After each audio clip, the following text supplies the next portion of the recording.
Hello and welcome back to the PmP Kitchen.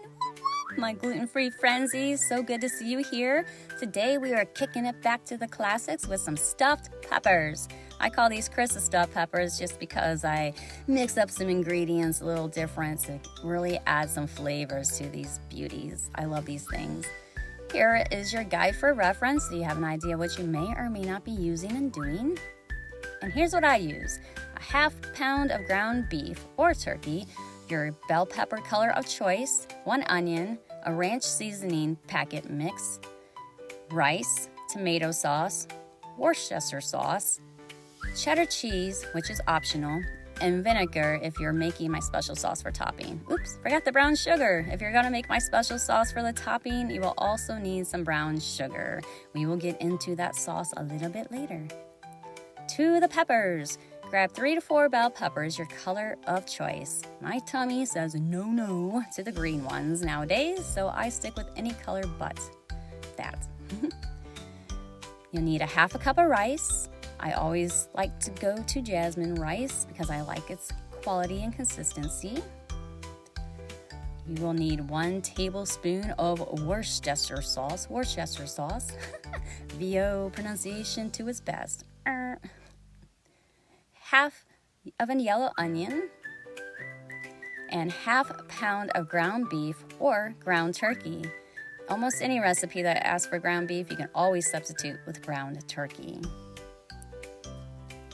You can use 1 cup of shredded cheddar cheese divided. Again, the cheese is optional. And 1 packet of ranch seasoning mix. I always use Hidden Valley Ranch because I know that this brand is gluten-free.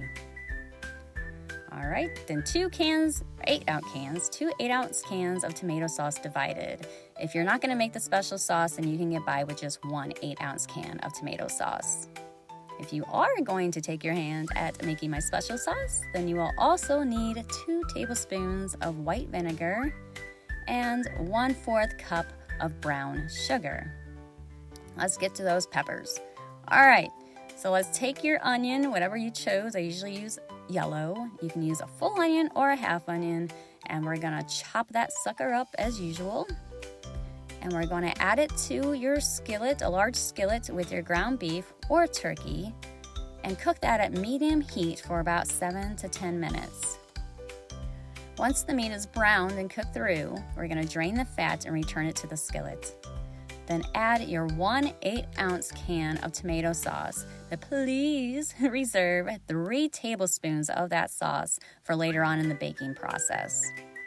You're also going to add a half a cup of water, your ranch seasoning mix packet, 1 tablespoon of Worcestershire sauce, and mix that together well and bring to a boil.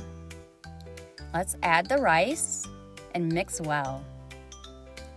Reduce that to a simmer and cover your skillet and let it simmer for about 3 to 5 more minutes. This is going to really thicken up that mixture. Let's remove the skillet from the heat, and then we're going to add your half a cup of shredded cheddar cheese if you're using, again, optional. Combine that together very well.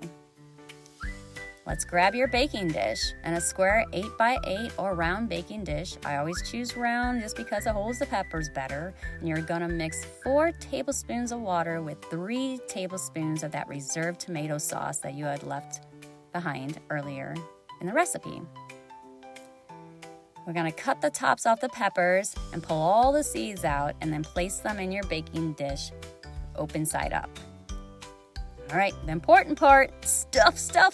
Let's stuff those peppers with the beef or turkey filling mixture that you just prepared. Be as generous as you wish. You wanna make my sauce? All right, cool beans.